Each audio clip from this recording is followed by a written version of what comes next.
Que el Señor me les bendiga, mis amados hermanos. Qué gozo es verles.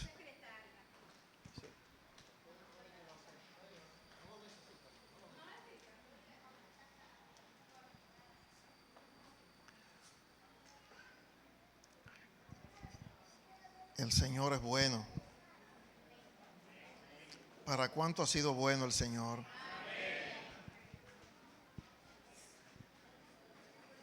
Su voluntad es buena y su voluntad es perfecta. Hoy vamos a tener como tema en esta prédica el camino del justo. Hemos estado hablando ya 2 domingos acerca del camino y este es mi tercera entrega de esta serie de mensajes.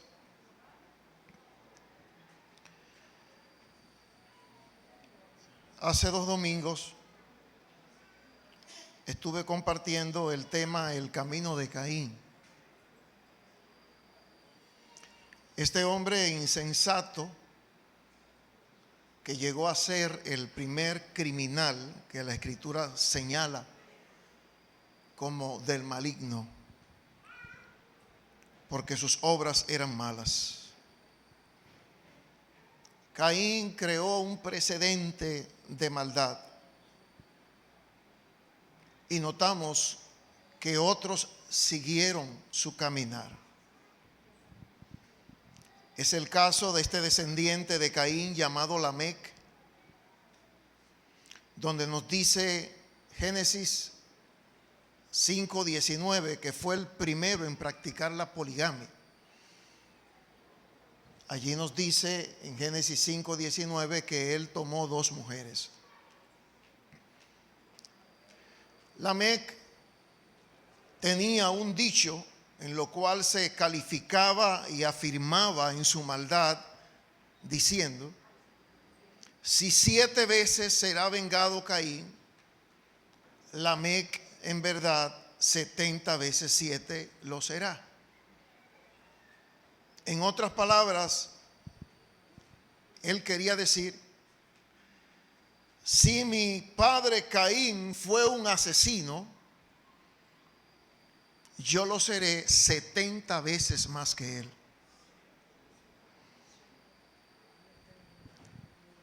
Hoy deseo hablar del camino del justo, porque aunque es una realidad latente el camino del malo, y lo vemos, no hay que decírnoslo, lo vemos día tras día cómo la maldad aumenta. Nosotros podemos descansar en la palabra de Dios que el bien triunfará sobre el mal.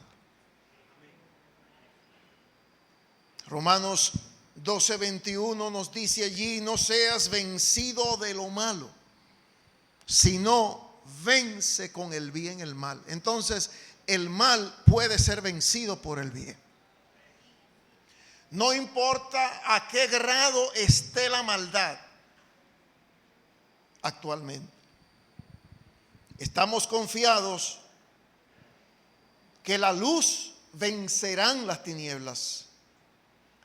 Así nos dice Juan capítulo 1 verso 5: la luz en las tinieblas resplandece y las tinieblas no prevalecieron contra ella.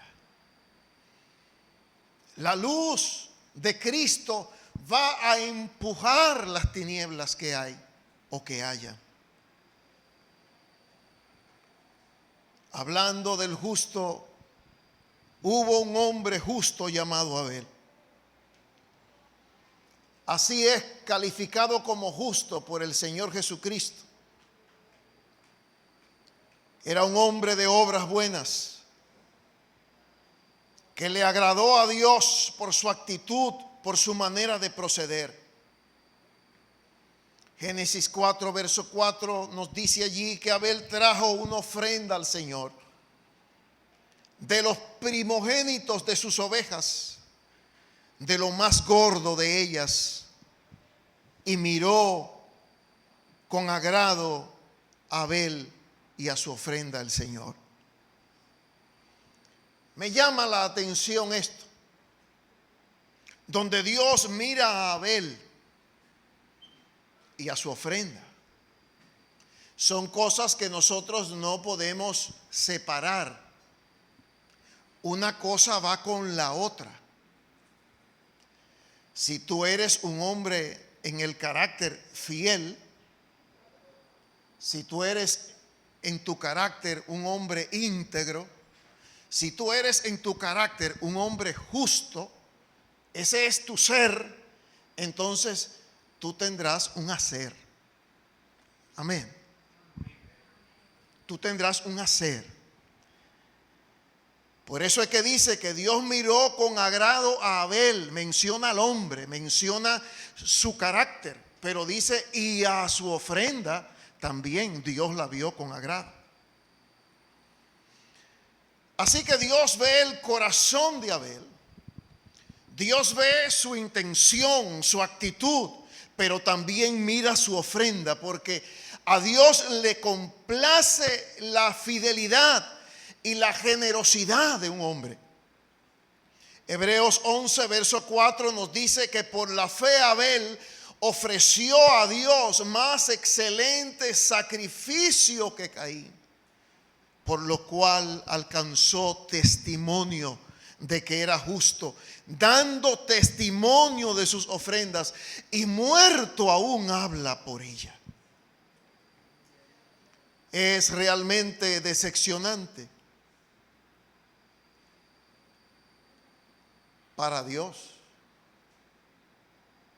cuando un creyente para sí mismo, para su placer, para su autogratificación, está dispuesto a hacer los sacrificios más apremiantes. Para él mismo, pues no le pone pare a nada. Sin embargo, en el concepto de ofrendarle a Dios, allí es tan mediocre, tan reservado. Eso es lo que podríamos llamar los ofrendantes tipo Caín. Nos dice en Génesis 4:5 que Dios rechazó la ofrenda de Caín. Dios rechazó a Caín y a su ofrenda. Así lo dice literalmente. Génesis 4:5, el Señor no aceptó a Caín ni a su ofrenda. Y considero que Dios no rechazó su ofrenda, la de Caín, porque eran frutos de la tierra. Génesis 4:2 nos dice que Caín era labrador de la tierra. Y claro, Dios no pretendía que Caín le trajera una oveja. Amados, ese es mi concepto. Respeto a los demás. Dios no pretendía que Caín le trajera una oveja, sino una ofrenda que le representara. Él era labrador de la tierra. De hecho, más luego en la ley, Dios instituye la ofrenda de las primicias, y era precisamente las primicias fruto de la tierra, como también de animales. Las primicias era un acto voluntario del ofrendante. No se exigía, no se imponía. Tenía que salir libremente del que la daba. Ahora, una vez el ofrendante lo pensaba, lo aceptaba, dar a esa ofrenda, entonces esa ofrenda sí tenía ciertos requisitos y cualidades que cumplir. Número uno, era lo primero. Era lo primero, no lo que sobraba. Por eso nos dice que Abel trajo de los primogénitos de sus ovejas. Y el primogénito es primero. Trajo de lo primero, de sus ovejas. Génesis 4:4. De esa ofrenda no se podía comer ningún fruto hasta que no se apartara las primicias. En Levítico capítulo 23:14, el Señor le da a través de Moisés estas instrucciones al pueblo de Israel. Y le dice allí a Israel: no comas pan ni grano tostado o fresco antes de llevar la ofrenda a tu Dios. Antes de llevar la ofrenda a tu Dios. Es decir, que nadie podía tener un campo y de ese campo presentar ofrenda a Dios, primeramente comer de él y luego entonces llevar la ofrenda. No, lo primero era tomar la primicia, se la presentaba a Dios y luego entonces el Señor te bendecía y tú dale para adelante. Ese era el requisito. No comas pan ni grano tostado fresco antes de llevar la ofrenda a tu Dios. Esta es una ley perpetua para ti que se cumplirá de generación en generación donde quiera que vivas. Número 2. Era lo seleccionado con excelencia. Por eso nos dice que la ofrenda de Abel era de lo más gordo de ellas. Hubo una dedicación, un cuidado, hubo un esmero, hubo una generosidad en escoger esta ofrenda. Y fue entregada por Abel con gratitud de acción de gracias al que bendice. ¿Cuántos saben que él bendice? Y él bendice porque es bueno, porque él es bueno. En esa ofrenda de Abel había reconocimiento, había dignidad, había respeto, había admiración a un Dios santo, había admiración a un Dios santo. Es por eso que podemos notar al final de ese versículo 4 de Génesis 4: y miró Jehová con agrado a Abel y a su ofrenda. Ahora, ¿por qué Dios rechaza la ofrenda de Caín? El Señor no miró con agrado a Caín a la ofrenda. Repito, Génesis 4:5. ¿Por qué Dios la rechaza? Número 1, la ofrenda de Caín no tenía la debida honra. No eran primicias. No fue lo primero. No fue lo escogido. No fue lo seleccionado con cuidado, con esmero y dedicado a Dios con actitud de agradecimiento. 2, la ofrenda de Caín no era un acto de adoración a Dios, sino un cumplido, un hacer por hacer y nada más. La ofrenda de Caín no tenía el reconocimiento de a quién servía ni a quién adoraba, que era un Dios santo y grande. 3, la ofrenda de Caín no fue en fe. Hebreos 11:4 nos dice: por la fe Abel presentó a Dios una ofrenda más aceptable que la que Caín presentó. Y la ofrenda de Abel demostró que era hombre justo y Dios aprobó sus ofrendas. Caín dio una ofrenda, pero con motivos impuros y sin convicción alguna. Y 4, la ofrenda de Caín era una sobra. En otras palabras, después que se hartó, trajo la ofrenda. Por eso nos dice Génesis 4:3, nos dice: al llegar el tiempo de la cosecha, Caín presentó algunos de sus cultivos como ofrenda para el Señor. ¿Notan eso allí? ¿Notan la ofrenda de Caín y la ofrenda de Abel? Caín se presentó a Dios y presentó unos de sus cultivos al Señor. No dice lo que dice con respecto a Abel. que presenta de las primicias. No dice que presenta de lo más gordo. Pues si era una ofrenda especial para Dios, debió decir y presentó de los primeros frutos y presentó de los más hermosos. No dice nada, no califica nada. Sencillamente lo que habla allí es que trajo algo tan simple, tan superficial y tan rutinario. Mis amados hermanos, esta breve comparación de Caín y Abel me hace reflexionar lo siguiente.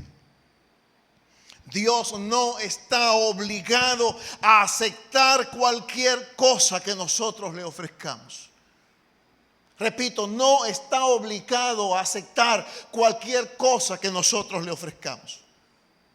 Porque nuestra ofrenda debe contener gratitud, alabanza, excelencia, acción de gracias, fe, reconocimiento, honra y verdadero sacrificio. Repito, y verdadero sacrificio.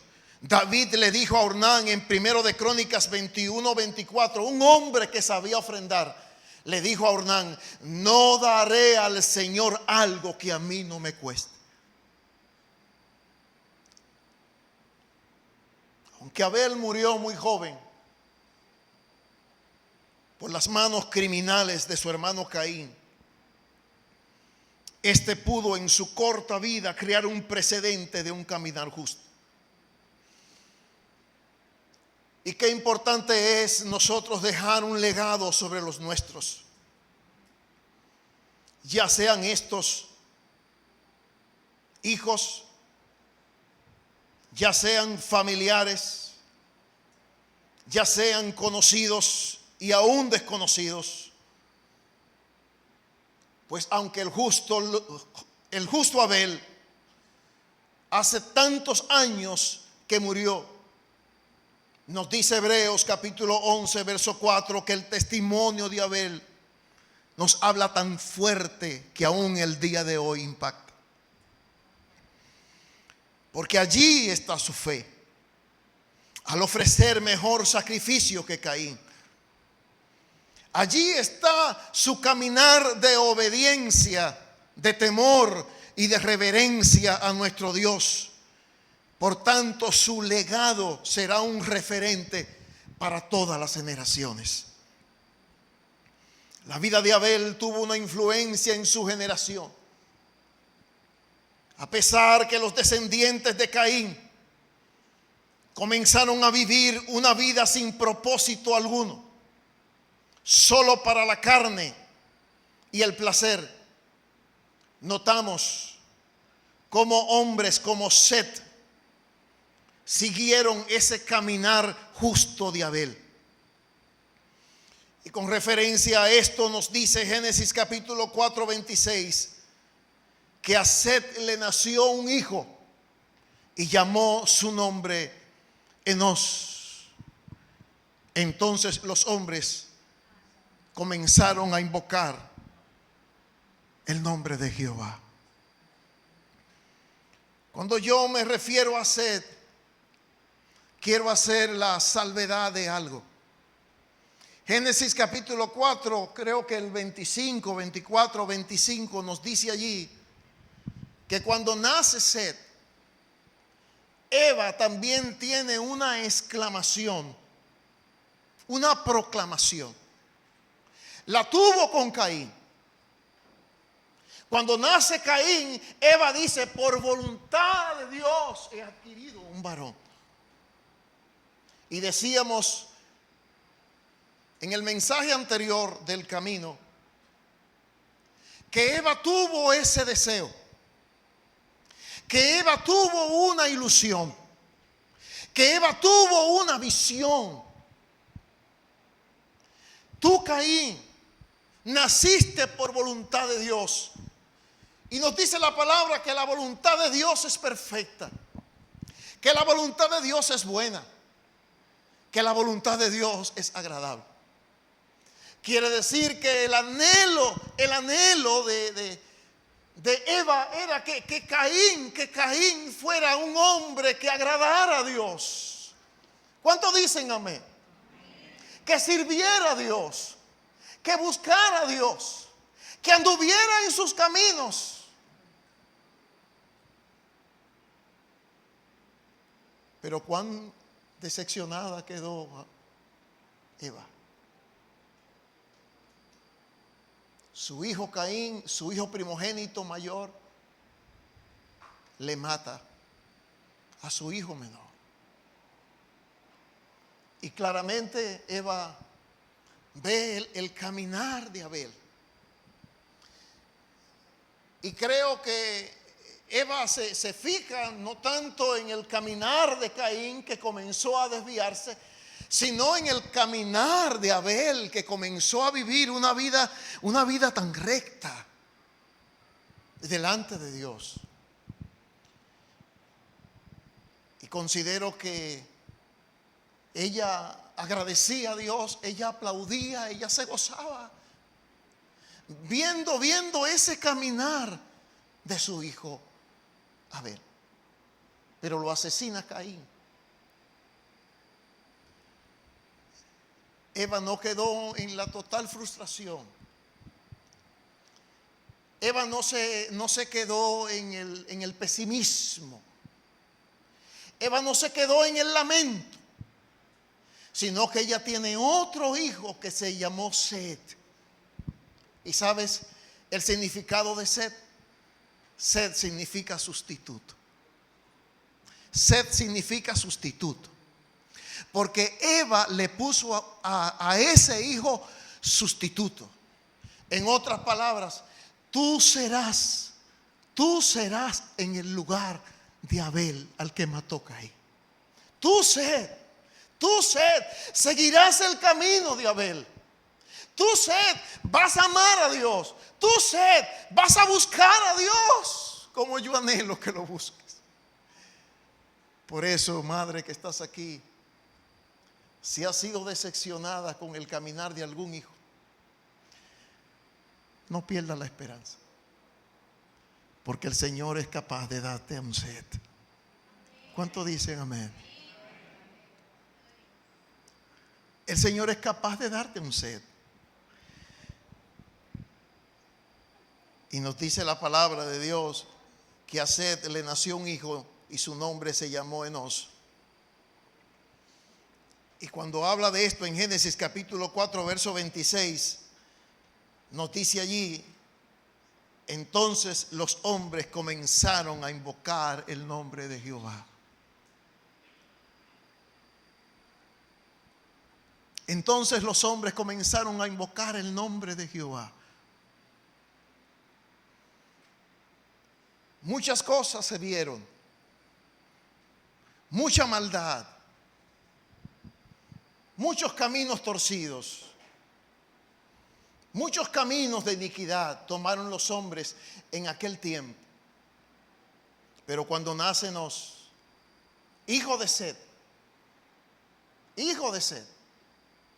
que claro, Enos sigue el camino de su padre Set, sigue el camino de su padre Set, que fue el que lo instruye.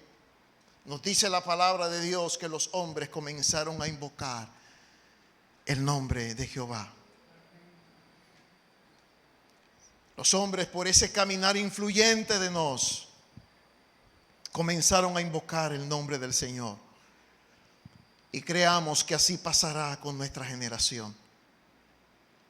Nuestros hijos amarán a Dios. ¿Cuántos declaran eso? Declara eso. Declara eso. En el nombre de Jesús y por la sangre de Cristo, declara eso. Si hay algo que declarar es esto. Declara esto. Mis hijos, yo y mi casa serviremos a Jehová. Yo y mi casa serviremos a Jehová. Eso es una declaración. Creamos que pasará con nuestros hijos, que amarán a Dios, que buscarán a Dios, que le van a temer, que le van a servir de todo corazón. No importa cuán oscura esté la noche, no importa cuán malos y peligrosos sean nuestros días y tiempos. Para Dios no hay nada imposible. Y para Dios no hay nada difícil. Hay un verso en Isaías 54:13 que nos dice: y todos tus hijos, no excluye, y todos tus hijos serán enseñados por Jehová, y se multiplicará la paz de tus hijos. Esa última frase, se multiplicará la paz de tus hijos, en otra versión moderna dice: y grande será el bienestar para tus hijos. ¿Cuántos quieren ese bienestar? ¿Cuántos no desean ese bienestar? Que nuestros hijos puedan tener salud emocional, que nuestros hijos puedan gozar de salud física, que puedan tener una realización de vida familiar, de vida profesional. Pero sobre todas las cosas, que sobre todas las cosas puedan tener un caminar como el del justo Abel. Y que se cumpla en ellos esta palabra del Salmo capítulo 1, del verso 1 al 3.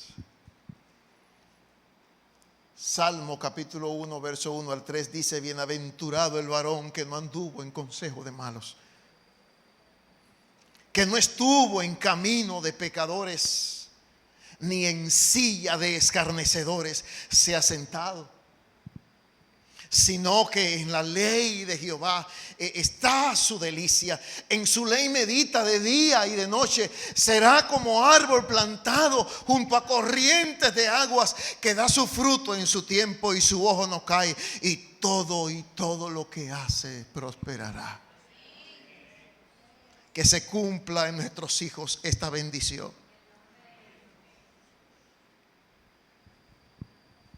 Hubo un hombre llamado Enoc. Dije que la vida de Abel tocó muchas generaciones, y todavía hoy lo sigue haciendo. Les referí hace un ratito Hebreos capítulo 11:4, donde nos dice: por la fe Abel alcanzó testimonio de que era justo. Déjame aclararte algo aquí. Un testimonio no se logra de la noche a la mañana. Hay que ser consistente. Es testimonio. Hay que ser consistente. Hay que ser fiel, invariable y determinado. Dios dio testimonio de sus ofrendas. Así lo dice. Dios dio testimonio de sus ofrendas. Y lo dice en plural. ¿Saben por qué? Porque no fue una sola vez que lo hizo. En Génesis, tú notas, andando el tiempo, trajo a Abel una de sus ofrendas. No dice trajo la segunda, trajo la tercera, trajo la... No, trajo, andando el tiempo. Pero ese andando el tiempo, Abel trajo muchas ofrendas al Señor. Es decir, Abel presentó a Dios un testimonio consistente. Mantuvo un testimonio consistente del carácter. Por eso en primera de Juan capítulo 3 verso 12 leemos: ¿y por qué causa mató Caín a su hermano? Porque sus obras eran malas y las obras de Abel eran justas. Es decir, que mientras más maldad hacía Caín, más bondad demostraba Abel. Mientras más endurecía Caín su corazón hacia Dios, más flexible y más abierto era el corazón de Abel para con Dios. Mientras más incrédulo y escéptico se volvía Caín hacia Dios, más creyente y más crédulo se volvía Abel hacia su Dios. Tocó muchas vidas y muchas generaciones el justo Abel. Y nosotros notamos cómo en las Escrituras, después de Enos, hijo de Set, que nos dice allí los años que vivió Enos, que fueron 905 años, nos habla también de los años que vivió Set, 900 y pico también. Se mencionan nombres como Cainán y se le mencionan los años que vivieron. 910 años vivió Cainán. Malael, 895 años. Jared, 972 años. Y así siguen mencionando años de esos hombres. Solamente se mencionan los primogénitos. Llegan a una determinada edad y dice tuvieron hijos e hijas. Es decir que muchos hombres y muchas mujeres tuvieron. Solamente se menciona el primogénito y la edad que vivieron el primogénito. Pero si vivió el primogénito esos años, también el segundo y el tercero y el cuarto de esos hombres vivieron muchos años. Descendientes de Set. La pregunta es, ¿por qué vivieron tantos años estos hombres? ¿Por qué se les menciona su edad en la Biblia? Bueno, porque ellos vivieron una vida fructífera. Ellos vivieron una vida con propósito y Dios alargó sus años. ¿Cuántos dicen amén? Y Dios alargó sus años. Obviamente vivían antes del diluvio. Pero a los descendientes de Caín, Génesis capítulo 4, a los descendientes de Caín no se les menciona los años que vivieron. Se les menciona a los hijos de Set, a los descendientes de Set, el que sustituye a Abel. Pero no se le mencionan los años a los descendientes de Caín, ni a Caín ni a su descendiente. La pregunta es, ¿por qué no se les mencionan los años a los descendientes de Caín? Bueno, porque vivieron una vida sin propósito. Porque siguieron el camino de maldad ancho que le trazó Caín, como hablamos en Judas, que dice, ay de los que siguen el camino de Caín, ay. Los años de esos hombres fueron cortados. Los años de esos hombres fueron cortados sobre la tierra. Pero hay un descendiente de Set que quiero hacer referencia a él, o una observación especial. Y ese descendiente fue Enoc. Nos refiere Génesis capítulo 5, 22 al 24. Y caminó Enoc con Dios después que engendró a Matusalén. Y muchos años que vivió Matusalén, casi 1000 años. Dice, después que engendró a Matusalén, vivió 300 años. Y fueron todos los días de Enoc 365 años. Caminó pues Enoc con Dios y desapareció, porque se lo llevó Dios.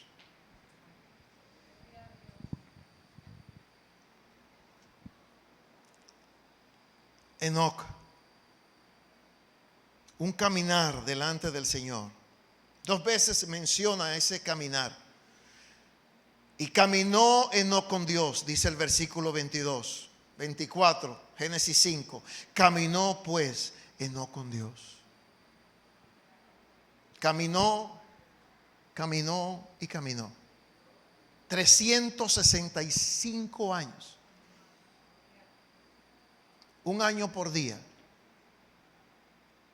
Si él caminó 365, ¿cuántos saben que nosotros podemos caminar un año? ¿Cuántos están dispuestos a caminar 2022 con Dios? Bueno, el año que viene, si todavía estamos aquí, no nos hemos muerto o el Señor no ha venido, podemos decir también, en la gracia de Dios y por el poder de tu Espíritu Santo, este año caminaré contigo también. Caminó Enoc con Dios y se lo llevó Dios. Y se lo llevó Dios. ¿Cuántos están esperando el rapto? Enoc es tipo del rapto. Enoc es tipo del rapto. Y desapareció porque se lo llevó Dios.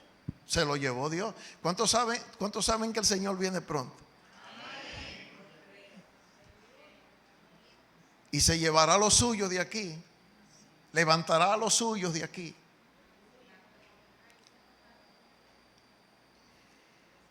Este hombre que caminó con Dios, que vivió en la dispensación de la conciencia, que no tenía Biblia, que no tenía iglesia donde congregarse, que posiblemente no tenía un pastor, que todavía obviamente no había descendido el Espíritu Santo, no había llegado tan siquiera ni la ley, mucho menos la gracia. Caminó con Dios. Enoc vivió previos al juicio del diluvio. Por eso él le pone a su hijo, a su primogénito, Matusalén. Y Matusalén significa, es profético ese nombre. Matusalén es profético. Significa, en tu muerte serán las aguas.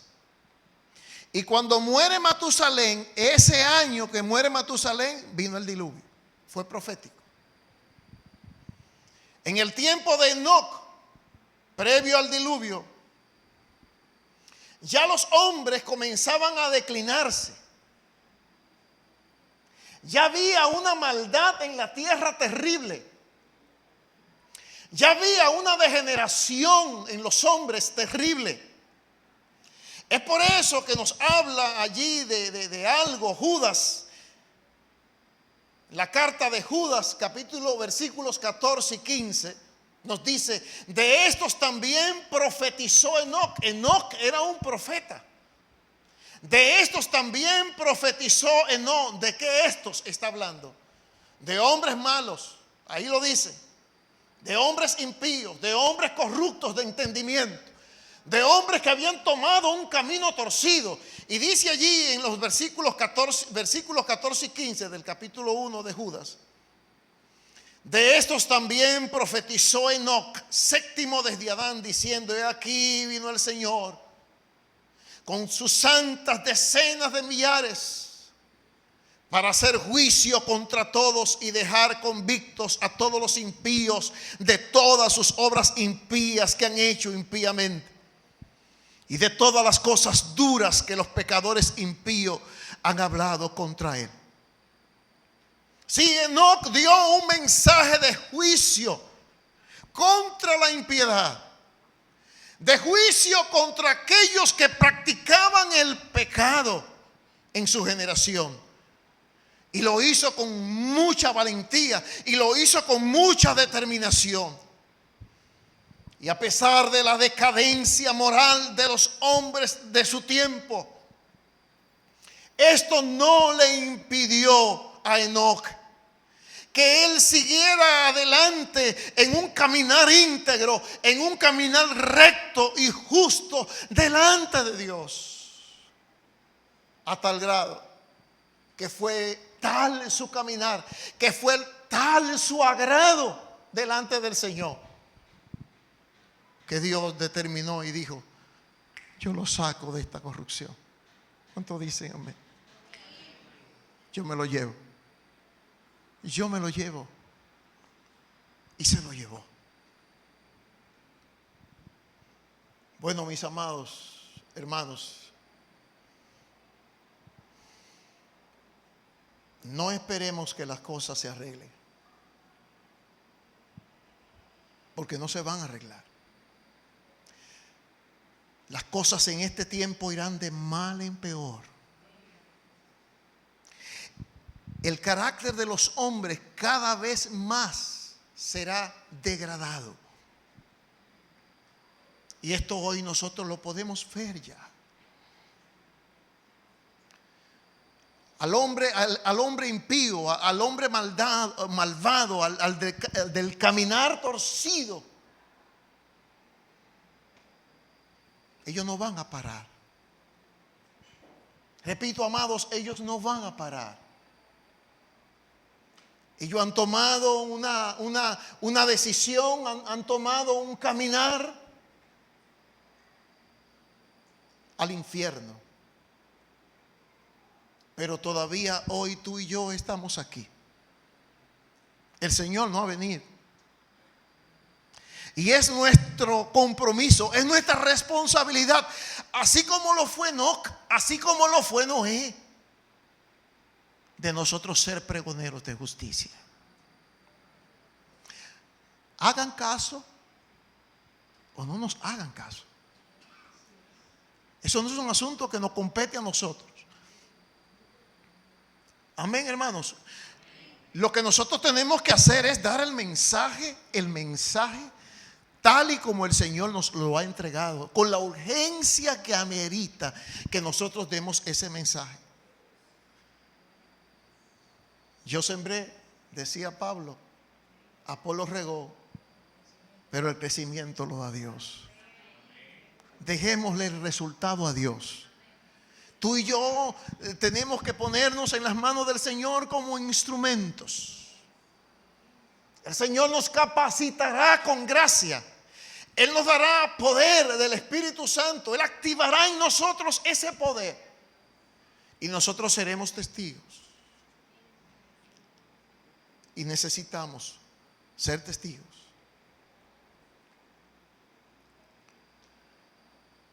Enoc lo fue. Y yo creo que en Enoc se cumple este salmo, estos versículos del Salmo 119 del 1 al 3, donde nos dice: bienaventurados los perfectos de camino, los que andan en la ley de Jehová. Bienaventurados los que guardan sus testimonios y con todo el corazón le buscan. Pues no hacen iniquidad los que andan en sus caminos. Ese último verso del Salmo 119:3 que te acabo de mencionar me toca mucho.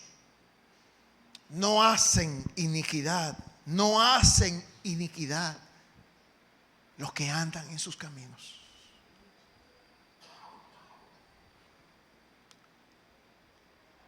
Un amigo siempre, algunas veces me preguntaba: yo no entiendo cómo es que tú puedes estar metido en eso. Yo no entiendo, yo no comprendo cómo es que todavía un muchacho joven, un muchacho puede estar metido en eso. Y yo le respondí a él: no, es que no soy yo, es Él que me sostiene. Es su gracia que me sostiene. Sí, amado hermano, no hacen iniquidad los que andan en sus caminos. ¿Cómo es posible?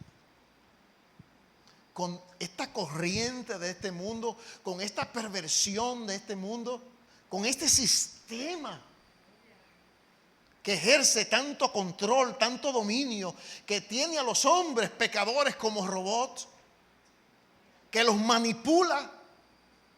No hacen iniquidad los que andan en el camino del Señor. ¿Cuánto creen esa promesa? No harán iniquidad, no practicarán iniquidad los que andan en el camino del Señor. Porque Dios guardará,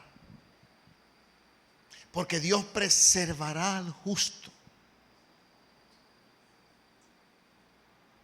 Eso lo dice el apóstol Pedro refiriéndose a los días de Noé y a los días de Lot, que fueron dos tiempos terribles de impiedad, de iniquidad. Nos dice allí hablando de los días de Noé, segunda de Pedro capítulo 2 verso 4 al 5.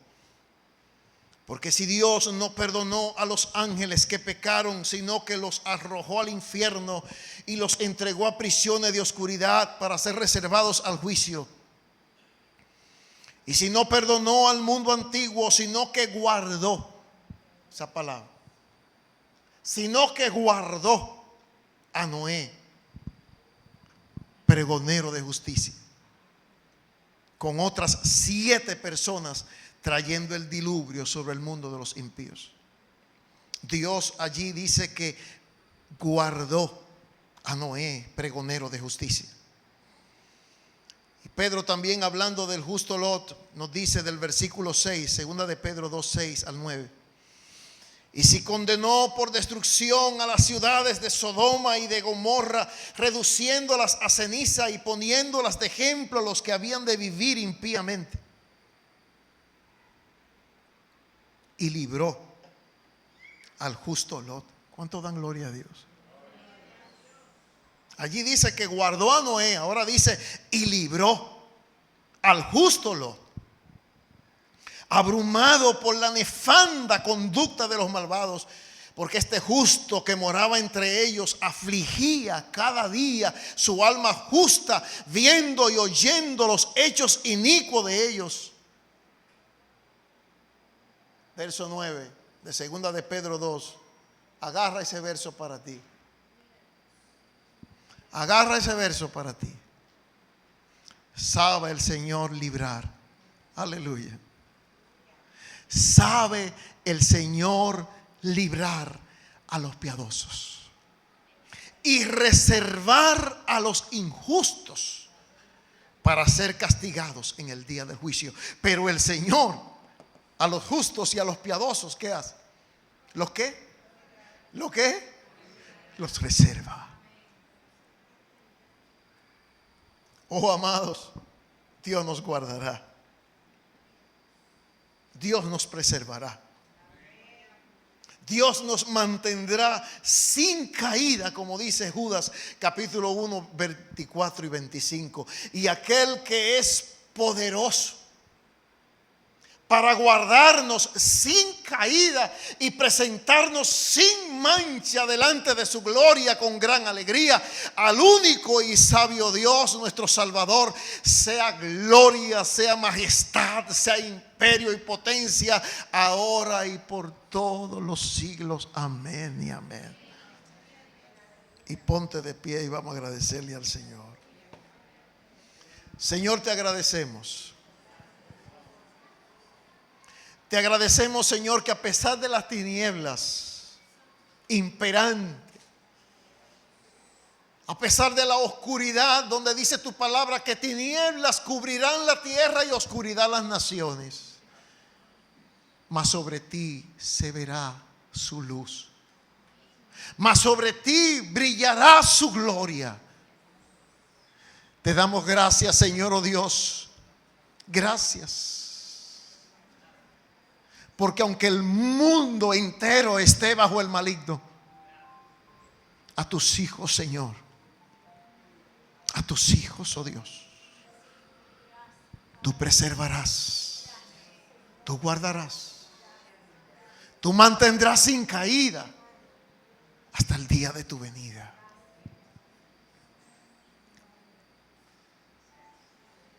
Y nos sacarás de aquí. Y nos arrebatarás. Y nos sacarás de aquí. Y nos llevarás, Señor, a vivir contigo. Aleluya. Y nos llevarás, Señor, a vivir contigo por toda la eternidad. Oh, Señor, esperamos ese día glorioso. Anhelamos ese día glorioso. Estamos expectantes, Señor. Estamos expectantes de tu venida. Y junto al Espíritu Santo, la iglesia dice: ven, Señor Jesús. Sí, junto al Espíritu Santo, la iglesia dice: ven, Señor Jesús.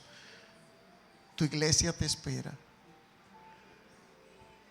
Señor, te pido, Dios, junto a mis hermanos, que tú vengas trayendo convicción a nuestros corazones. Que tú vengas, Señor, redarguyendo nuestro espíritu. Que tú nos alumbres, oh Dios, con linterna. Como decía David: mira a ver si hay en mí, oh Dios, camino de perversidad. Mira a ver si hay en mí, oh Dios, algo inicuo. Alúmbralo, Señor. Ilumínalo, Señor. Y estírpalo de allí. Te pedimos, oh Dios, que tengas misericordia de nosotros.